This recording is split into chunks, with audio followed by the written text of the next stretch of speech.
जिसने बंद किया था आज उसके तख्त का वारिस भी कोई नहीं। जिसे जिंदान में रखा था उसका वारिस आज भी है। लिहाजा ये भरा हुआ दरबार इस बात पे गवाह है, तख्त टूट गया, किरदार मोहम्मद आज भी जिंदा है। इमामत की 7वीं जीने पे बैठा हुआ ये शहजादा, नबियों में मूसा आए तो और होता है, इमामों में मूसा आए तो और होता है। नबियों का मूसा असा से मौजज़ा दिखाता है, इमामत में मूसा कुन कह के मौजज़ा दिखा देता। इस मालिक की सारी जिंदगी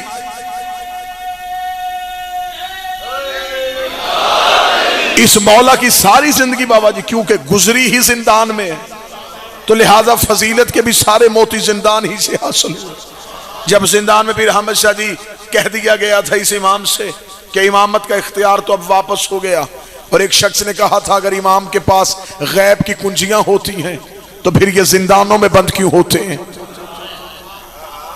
जब इनके पास गैब की कुंजियां हैं तो फिर ये कैद खाने में मुक़य्यद क्यों हो जाते हैं? इतना कहना था। इमाम ने कहा इमामत को कमजोर न समझना, अगर मैं कहूं तो ये सामने वाली दीवार सोने की हो जाए। अभी इमाम ने इतना कहा यह दीवार सोने की हो गई। दीवार सोने की होना थी, लोग हैरान और परेशान हुए। इमाम ने दोबारा इशारा किया, फिर पत्थर की हुई। इमाम ने पत्थरों की तरफ निगाह करके कहा मैंने आमर तो नहीं किया था, मैंने हुक्म तो नहीं किया था, मैंने तो कहा था अगर मैं कहूं, अगर मैं कहूं, अगर मैं कहूं, मेरे आमर का इंतजार क्यों ना किया? औले आमर की आमर से पहले सोने की क्यों हुई? दीवार ने बोल के कहा मौला मैं तो आपके गुलामी में हूं, मैं तो आपके आमर के मुंतजर थी, लेकिन जब आप कह रहे थे इनमें से एक हरामी के दिल में यह शक पैदा हो रहा था कि यह कैसे हो सकता है, मैंने फौरन होके बताया कि ऐसे हो सकता। बिस्मिल्लाह।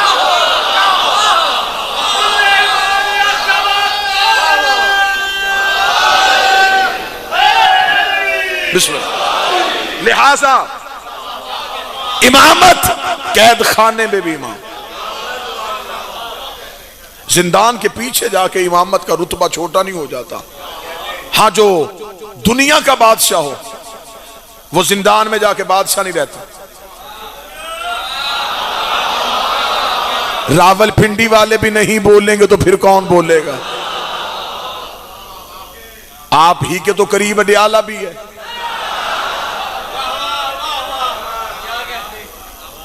बादशाह बाबा जी जिंदान में चला जाए तो बादशाह नहीं रहता।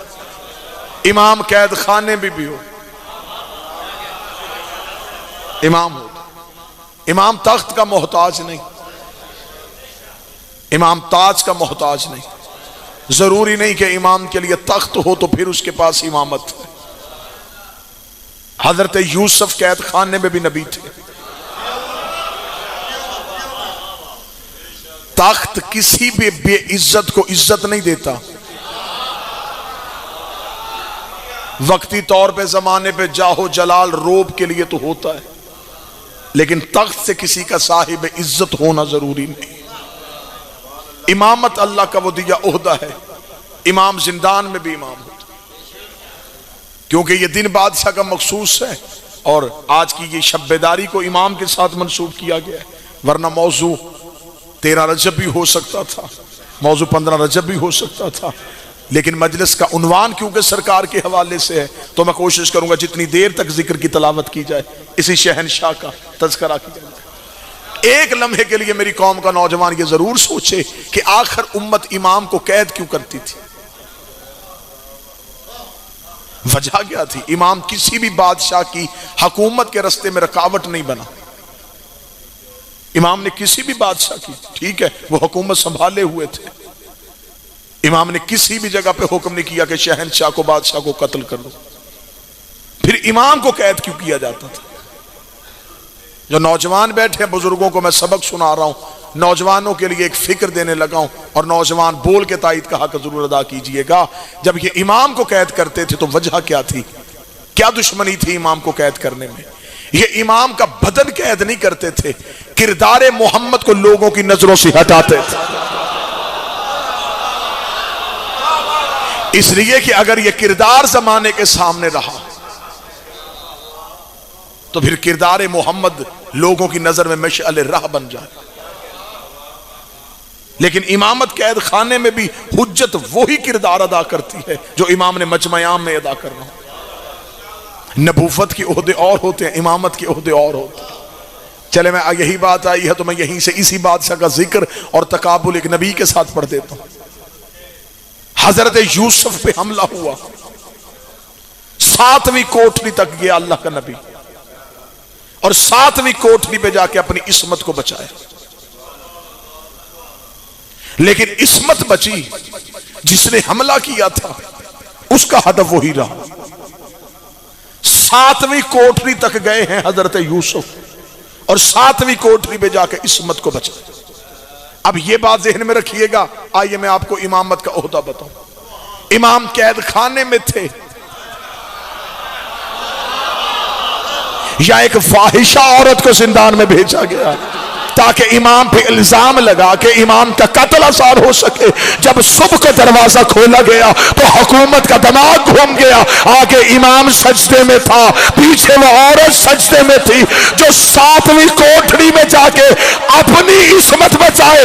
उसे नबी कहते हैं। जो एक रात में फाहिशा को आबिदा बना दे उसे इमाम कहते हैं। जिसने एक रात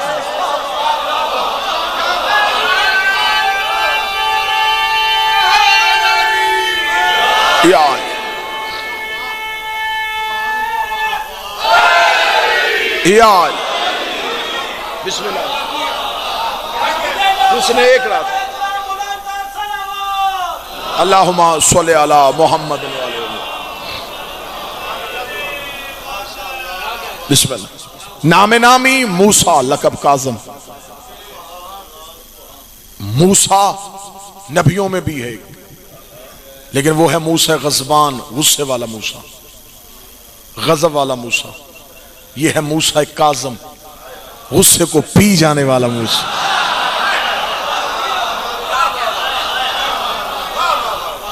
काज़म का मस्दर कोज़म। कोज़म को जाके अगर लुगत में देखा जाए तो उसका जो लुगत में तर्जमा लिखा है वो भी बड़ा अच्छा है। बाबा जी, जो पानी का मशकीज़ा होता है उसके मुंह पे एक चमड़े का तस्मा बांधा जाता है जो वो पूरे मशकीज़े के पानी को रोक के रखता है। उस तस्मे को कोज़म कहते हैं।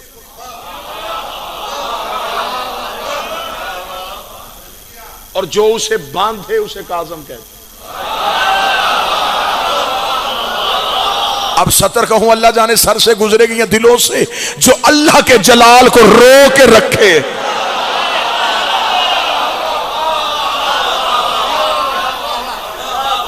उसे मूसा एक आज़म कहते हैं।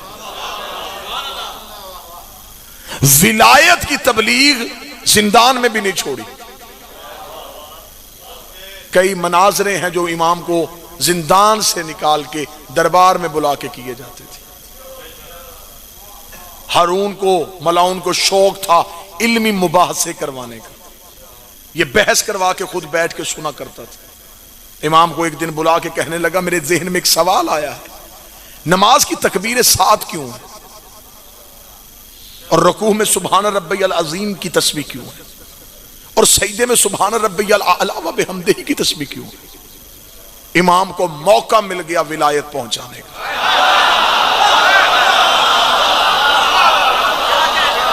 रावलपिंडी ही में अकीदा तो पढ़ा रह जाएगा, अब तो हर जगह पे पाबंदियां शुरू हो गई।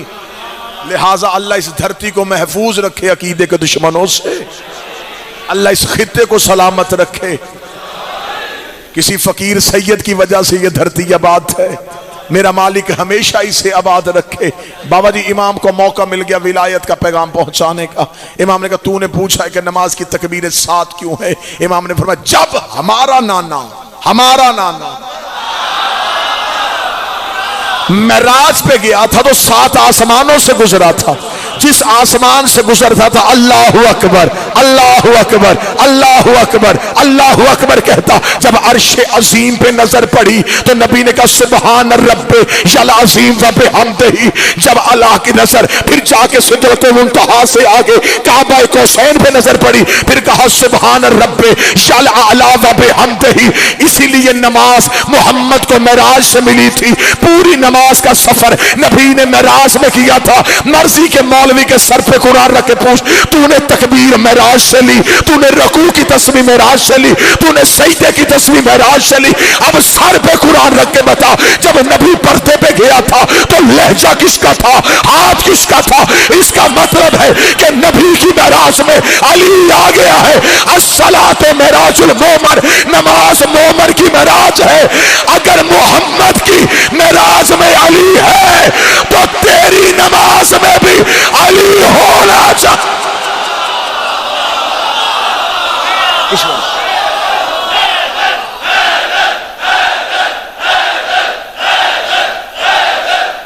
सारे बोलो मिलके हैदरी।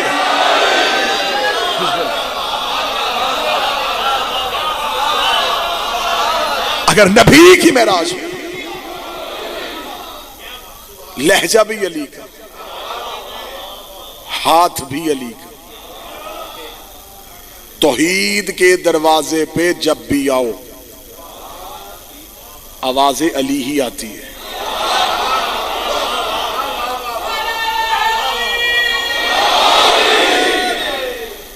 वो जो मस्जिद के दरवाजे पे फकीर आया था, पहले उसने मस्जिद वालों से मांगा था, कोई है? कोई सदा पे लब्बैक ना हुई। फिर आवाज दी, फिर जब उसने आसमां की तरफ निगाह करके कहा तेरे घर से खाली जा रहा हूं, तो अली के हाथ से अंगूठी उतरी। नमाज तमाम होने के बाद एक सहाबी ने कदमों पे हाथ रख के कहा आप तो करीम हैं, आपके दरवाजे से तो पहली सदा में मिल जाता है, आपने तीसरी सदा पे क्यों दिया? फरमाया यहां होता तो यहां वाली सदा सुनता। पहले वो यहां वालों से मांग रहा था, फिर उसने वहां वालों से मांगा। जब उसने अल्लाह से गिला किया, अली ने खैरात के बताया जब भी तुम जली को बुलाओ जली नहीं आता, आगे से अली आता। बुलाते तुम अल्लाह को हो।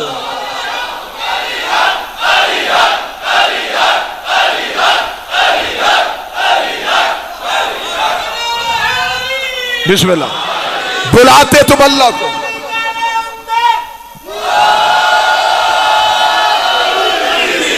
सदा तुम अल्लाह के नाम पे देते हो। वो खैरात अली के हाथ से देता है। यही तो हमारा अकीदा है, मांगते हम अल्लाह से हैं। अल्लाह के इख्तियारात के मालिक को अली कहते हैं। कहां हमारा अकीदा तौहीद गलत है? हमारा अकीदा तौहीद पे है, लेकिन हम तौहीद पे नाकस अकीदा नहीं रखते।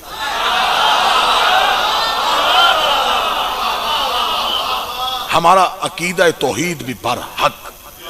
हम ना हलूल के कायल हैं, ना हम अल्लाह के किसी जगह से गायब होने के कायल। हम हर जगह पे अल्लाह को तस्लीम करते हैं। लेकिन ये बताओ, अगर वो अल्लाह हर जगह पे है तो वो जाहिर कैसे होता है? हमें किसने बताया कि अल्लाह है? हर कोई उठता है अशहदु अल्ला इलाहा इल्लल्लाह, मैं गवाही देता हूं है। तूने सीना तान के गवाही दी कैसे? तूने देखा? कहता नहीं, किसी ने कहा था कि है।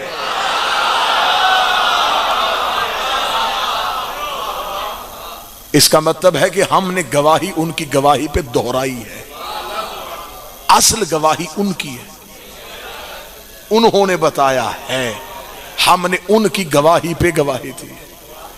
हम अल्लाह और मखलूक के दरमियान इन्हें वो वास्ता फैज समझते हैं जिससे खुदा तकसीम करता है। वो सीधा हम तक आ जाता तो यहां हालत क्या होती? टूर पे एक तजल्ली आई थी, मूसा बेहोश, साथी मर गए, पहाड़ सुरमा हो गया। तजल्ली एक थी, असर 3 हुए।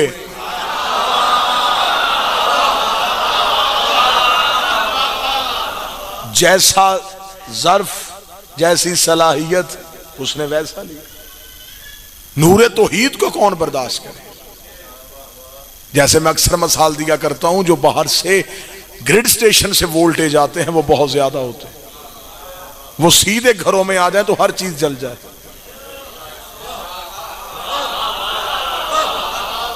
दरमियान में एक ट्रांसफार्मर होता है जो उसे ठंडा करता है, आगे उतना पहुंचाता है जितने ज़र्फ काबल होते।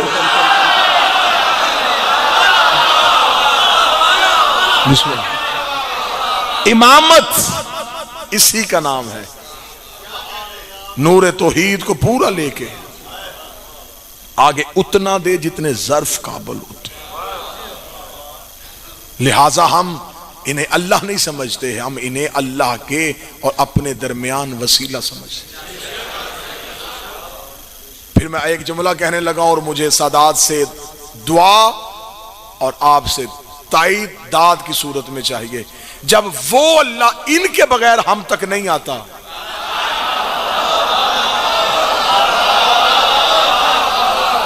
तो फिर हम इनके बगैर उस तक कैसे? तुम्हें नमाज सिखाई किसने? इन्होंने। तो जब उसने इनके बगैर हमें नमाज नहीं दी,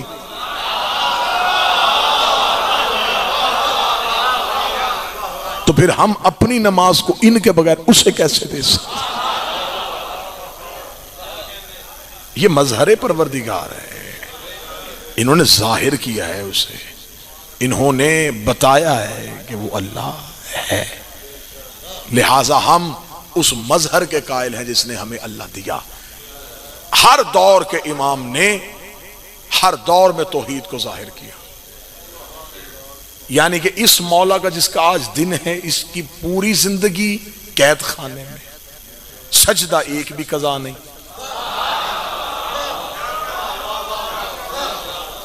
यह है जिंदान में तौहीद मनवाने का तरीका, कि दरबार में बैठे हुओं को जिंदान वाला बता रहा है कि अल्लाह है, तख्त वालों को कड़ी वाला बता रहा है अल्लाह। मेरा सलाम हो उस इमाम मजलूम पे जिसके लिए ज़ियारत नाहिया में मेरा वलीउल अस्र फरमाता। सलाम हो मेरा उस जद्द मजलूम पे जिसके बदन का गोश्त जंजीरें खा गई।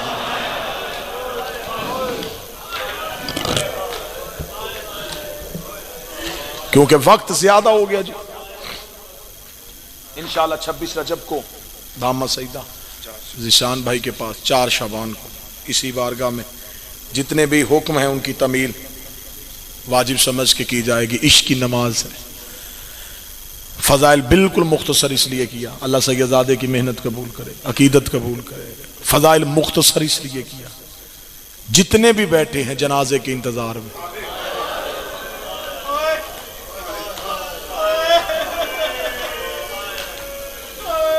और फिर तुम तो मुझे नजर आ रहे हो ना बाबा जी, कुछ ऐसे भी बैठे हैं जो इंतजार में है कब उठे बगदाद के कैदी का जनाजा।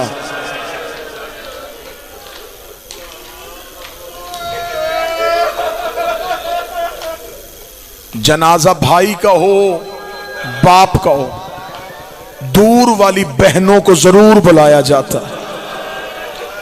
आज उस कैदी का जनाजा है जिसकी कोई मां शाम से आ रही, कोई बकिया से आ रही है। अब कोई सैयद बैठा, मुझे अगली सतर में माफ करे, इस जनाजे पे, इस हथकड़ियों वाले कैदी जनाजे पे एक वो मासूमा भी रोने आई है जो खुद कड़ियों में आई है। वो रो के जनाजे पे कह रही होगी, ए मूसी काज़म, मर्द हो के कड़ियों में दफन होना आसान है, 4 साल की सैयदजादी हो रस्सियों में दफन होना मुश्किल। मौला पे इंतहाए असीरी गुजर गई, जिंदान में जवानियों पीरी गुजर गई। जब कैद करने के लिए लश्कर आया, गरीब नाने की कब्र पे कुरान पढ़ रहा था। जितने काजमी सैयद बैठे हो, नकवी सैयद बैठे हो, पुरसा लेना। बाबा जी कुरान वाले हाथों पे उम्मत ने हथकड़ियां पहनाई। बाबा जी कब्र मोहम्मद में बैठा था, कुरान वाले हाथों पे। मैं फिर कहता हूं, हो सकता है किसी बंदे का ध्यान जुमले पे ना हो, कुरान वाले हाथों पे हथकड़ियां आई। उम्मत ने इमाम के हाथों से कुरान उठा लिया, कुरान वाले हाथों में हथकड़ियां आई। चारों तरफ से सिपाहियों ने घेर लिया। इतना कहना था इमाम ने कहा, मुझे खबर थी तुमने मुझे गिरफ्तार करना है, इसलिए मैं घर से निकल के नाने की कब्र पे आ गया था। एक सिपाही ने कहका मार के कहा, अगर तुझे खबर होती तो फिर शहर से चला जाता, अगर तुझे खबर थी हम तुझे गिरफ्तार करने आए हैं तो तू कब्र रसूल पे क्यों आया? जो जवाब इमाम ने दिया, पूरी रात तेरे तड़पने के लिए काफी है। इमाम ने सर झुका के कहा, मैं घर से निकल के यहां इसलिए आ गया था, हमसे रोज रोज घर जलवाए नहीं जाते, हमसे रोज रोज दरवाजे जलवाए नहीं जाते। अभी तो हम ज़हरा का जला दरवाजा,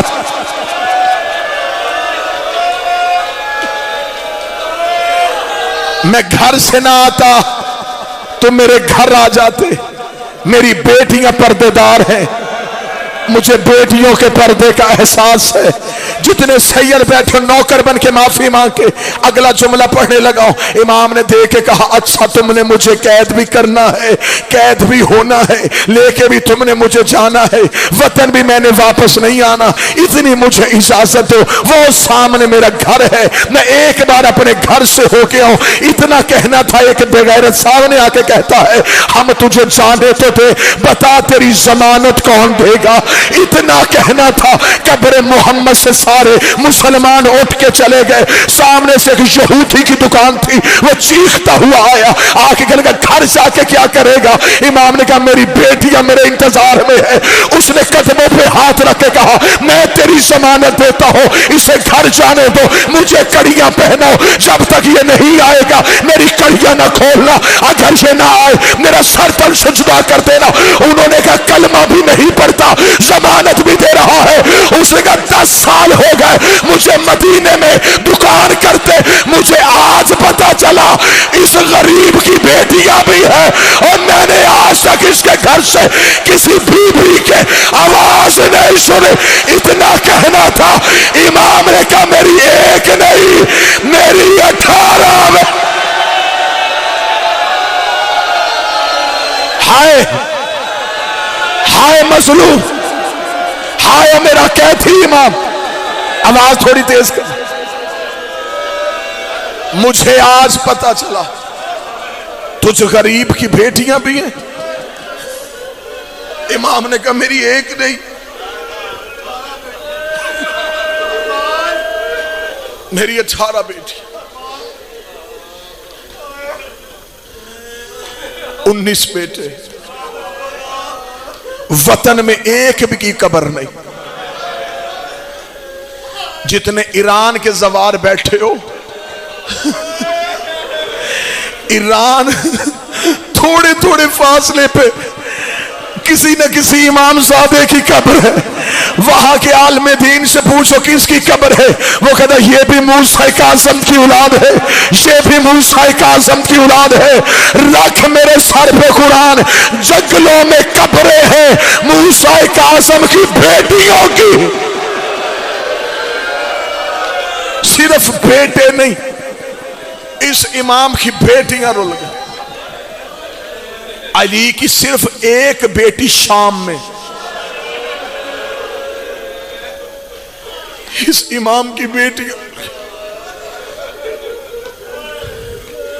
हुर्मत सदात की सबसे बड़ी दलील है मूसा काज़म। सैयदों में मुसैब में उम्मती हो के तुम्हें अलम अब्बास का वास्ता देता हूं। सैयदादी का कुफ कभी भी गैर सैयद नहीं हो सकता। सारी की सारी बगैर अख्त के दुनिया में रुल गई। खूने अली था। हाथों में हथकड़ियां पहनाई। पहनाने के बाद इन्होंने लश्कर को 2 हिस्सों में तकसीम किया। इनके जहन में यह था अगर सीधा बगदाद लेके जाए, रास्ते में कोई हमला करके इमाम को छुड़वाए ना। इन्होंने एक लश्कर बगदाद की तरफ, एक बसरा की तरफ रवाना किया। मैं पूरी जिम्मेदारी के साथ कुतुब की रवायत पढ़ूं। इन्होंने इमाम को बगदाद से पहले बसरा की तरफ भेजा। और अगर सैयद बैठे हो मुझे माफ करना, जैसे मैंने आंखों में रवायत पढ़ी, इन्होंने इमाम मूसा काज़म को एक ऊंट की पुश के साथ रस्सियों से बांधा। मैंने तो डर के रवायत पढ़ी थी, मैं तो डर गया था। सैयद बैठे हुए, बाबा जी मुझे बादशाह की इज्जत की कसम है, इन्होंने उसके ऊपर चादरों का ढेर रखा। मदीने से लेके बसरे तक इमाम को ऊंट की पूंछ से बांधे रखा। 14 साल की कैद लिखी किताबों ने। 1 साल उनमें से बसरा रहे, 13 साल बगदाद रहे। पहला 1 साल बसरा के कैद खाने में रहे। पूरे 1 साल के बाद हाकिम बसरा ने गवर्नर बगदाद को खत लिखा। उसने कहा मुझे जितने कैदी देने दे दे, मुझसे ये एक ले जा। उसने खत का जवाब देगा इसकी कोई पीछे से मुलाकात आती है, किस चीज का तुझे डर है? उसने कहा 1 साल हो गया इसका पीछे से कोई नहीं आया। उसने कहा फिर इसे क्यों भेज रहा है? उसने कहा अल्लाह जाने, जब शाम का वक्त होता है शाम की तरफ मुंह करके ये किसी बीबी का नाम लेकर रोता है। मेरे बसरे में जलजला आता है, मुझे दरबार से एक बीबी के रोने की आवाजें आती। रो रो के कहता हाय मेरी कैदी अम्मा। हौसले के साथ, हौसले के साथ। बाबा जी का हुक्म था फजाइल मुख्तसर पढ़ना, मुसीबत खुल के पढ़ना। ये शहादतें पूरा साल कम सुनने को मिलती। बाबा जी 1 साल के बाद बगदाद की तरफ इमाम को रवाना किया गया। पूरा एक लश्कर इमाम को लेने के लिए बगदाद आया। बगदाद के कैद खाने पे इमाम को रखा। मलाओं ने हुक्म दिया, बगदाद के कुर्ब में शीयत के मरकज हैं, हो सकता है कि कोई हमला करे जिंदान पे। मूसा काज़म के कैद खाने को जितना छुपा सको उतना छुपाओ। अब मिंबर आले मोहम्मद से बड़ी कसम कोई नहीं होती। मैं मिंबर पे हूं, बावजू हूं, शिया कौम गजा करूं, लेकिन फिर भी सैयद बैठे हैं नमज में, मेरी आंखों के सामने है बाबुल हवाइज का अलम। सिर्फ तुम्हारे 2 आंसुओं के लिए बाबा जी मैं कसम देने लगा हूं, मेरे सर पे कुरान रखो। मुझे हुसैन बादशाह की जर्री की कसम है, मुझे मखदूमा की चादर की कसम है। किताबें कहती है इन कमीनों ने एक कुआं खोदा, उस कुएं के चारों तरफ इसने नेज़े लगाए, उस कुएं के दरमियान में रख दिया इन्होंने मूसा काज़म को, ऊपर से उसे बंद कर दिया, एक खिड़की को खुला रखा। कमीने जब उस खिड़की में देखते इमाम कभी दाएं वाली बर्शियों पे, कभी बाएं वाली बर्शियों।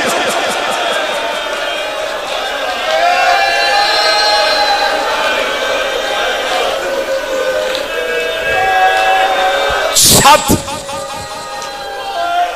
इतनी नीचे सीधा खड़ा ना हुआ जाए, दरमियान में है बतूल का जख्मी बेटा। 13 साल गुजर गए। खुद कातल की रवायत है मलौन सिंधी बिन शाहिक की। वो कहता मैं जब भी खिड़की से देखता मुझे बर्छियों में सिर्फ एक कपड़ा नजर आता।